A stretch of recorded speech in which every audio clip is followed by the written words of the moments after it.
All right, Sierra just got buffed today, April 17, 2026, 3 days after the season began. I made a video the other day on my early impressions on her, and I thought she was weak, and they made a massive change to her literally today. So what did they change? Ultimate cost increased by 30%, so it's more expensive. This is a nerf. However, Helix rifle damage per projectiles increased from 7 to 9, and she fires a lot of projectiles very quickly. That is a 29% DPS increase. How do you do the math on that? It's like 7 divided by 9 or something. That is a lot. So I think that DPS increase on the Helix rifle is going to be offset because you're doing 29% more DPS. The ultimate cost goes up to tie it proportionally so it doesn't build even faster than it already does, because it's one of the cheapest ultimates. It was like 1800 alt charge. Now it's at like 2340 now, which is a lot more reasonable after buffing the Helix damage. The tracking shot damage per projectile will be increased from 7 to 9. This is basically if you mark them and it's tied to the Helix rifle damage. So yeah, the tracking shot itself still does 35 damage on the body, 70 to the head. Anchor drone health went up from 30 to 80, and the grapple move speed was increased from 20 to 22. So you move faster on it, and at least the drone will not just die to a random 2 stray bullets now. You actually have to shoot it like twice. For like Cassidy, for example, who shoots 70 damage per shot, he's got to click it twice instead of that. Medidrone major perk, the health pack will be increased from 75 to 100 as well. So why did they buff Sierra? Well, they said Sierra has not been as effective as intended since her launch. Her weapon damage is being increased to improve her overall output, while the damage increase to tracking shot better rewards players for successfully landing it. The anchor drone changes improve mobility, responsiveness, and drone survivability, allowing for more aggressive playstyles. Sierra's ultimate cost has been increased due to its already fast charge rate in combination with her improved damage output. This is actually like 7 to 9, like I said, is a 29% DPS increase. That is proportional to like basically people being discorded. So whatever you were doing with your gun yesterday as Sierra, now pretend every person you're shooting has a Discord orb on them, and now you're dealing so much more DPS. We played her today in the Twitch Rivals 6v6 tournament, and we had IDDQD on my team, and he was playing Sierra, and he was ripping them apart right now. So this is a massive buff, and honestly puts her at a much more reasonable power level when compared to other lethal hit scans and projectile heroes similar to Sojourn in that archetype. So this is a good direction for her.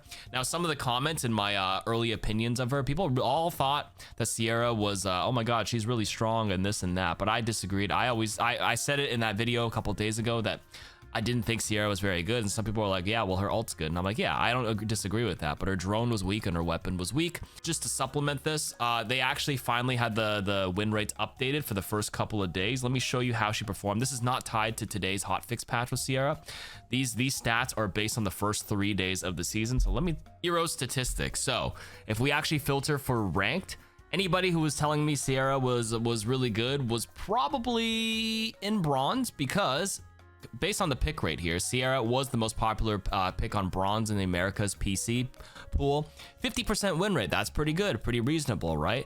People like Sojourn at 43%, they're like, wow, Sojourn's weak and Sierra's strong, blah, blah, blah. But then once you start climbing up the ranks, Sierra's effectiveness goes down significantly. She goes down to 48%. I'm going to filter by pick rate because she is the new hero and the most popular one thus far.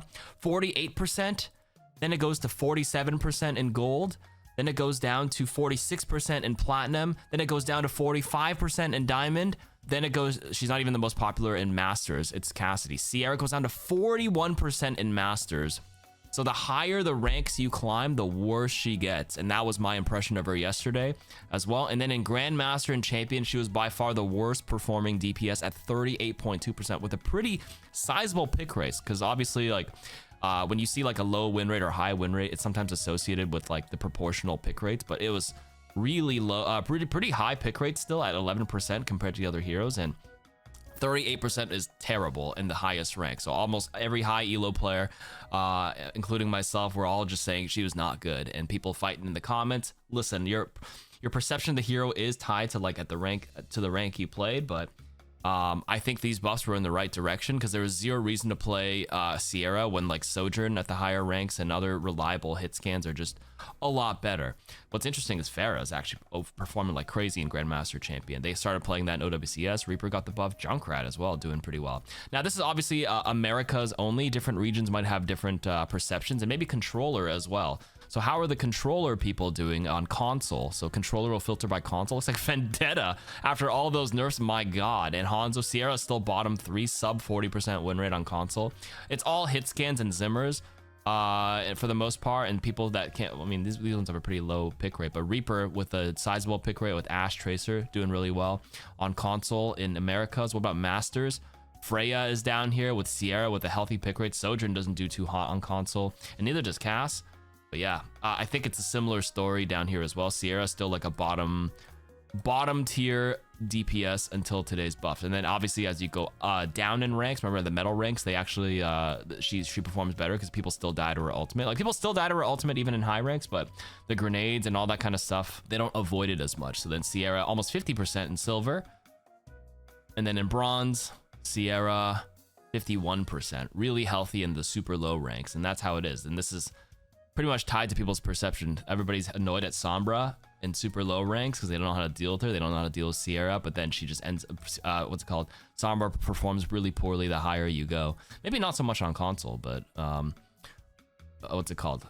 On PC, Sombra's at 43% with a really low pick rate here. Let's check out like Asia for a second here. Asia competitive, we have Sierra bottom 2 in Grandmaster. Sierra is bottom in Masters, bottom in Diamond, bottom in Platinum, 4th from the bottom in Gold, 49, yeah, you know, not about midway in Silver, and then Bronze. Same thing, performs really well in bronze. So I mean, I don't need to go through all the regions and all the platforms, but the takeaway point is these buffs are kind of crazy now, and I'm curious to see what you guys think. But yeah, this is a quick video, just wanted to go over those buffs. I still think they should make the drone invulnerable or tie the drone's major perk instead of Medi drone. You could probably make it so the drone is unbreakable as a major perk. It's not even that bad. I forgot if I mentioned it in my yappage yesterday, but like with all the movement creep, it's totally acceptable to have her be able to grapple twice, simply because it's a fixed, you're in a fixed direction. It's pretty easy to shoot, and honestly that mobility is not even that crazy compared to the other heroes. But yeah, that's it. Let me know what you guys think about Sierra. Bye.